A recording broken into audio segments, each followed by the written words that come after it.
Congressman Andy Biggs. Good to see you, sir. Hi, good to be with you. So what's going to happen with the income tax rates and the state and local tax deduction? What's going on? Well, I think that what you're seeing is this movement, which is something that I've advocated for, is try to get everybody a break on the income tax bracket rate. So if you can lower that rate for everybody, that's going to be better. The SALT compromise that was reached, I think, is a good compromise. I think they need to keep that in place.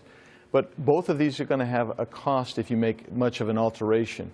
So I think it's worth spending that money to bring the rates down. That will be very impactful for all Americans. That's what I think is important. So the rates come down. There's going to be some version of state and local tax deductions that are capped at certain levels. Is that it?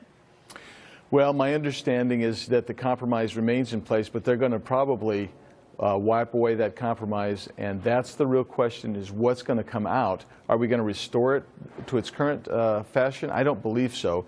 But we have to lower the rates for every American, and that's going to be the offset. That's going to be the trade-off going into the committee. So is it going to be 7 income tax brackets still? I mean, I thought we were going to have a simpler tax structure.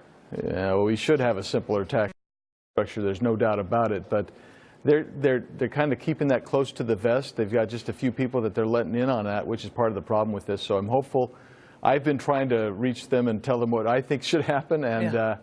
I think every American should get their representative involved, and we're trying to reach these guys and let them know what we think should happen, and this is one of the issues. Tell us what's happening right now with the state and local tax deduction. How is the compromise shaking out?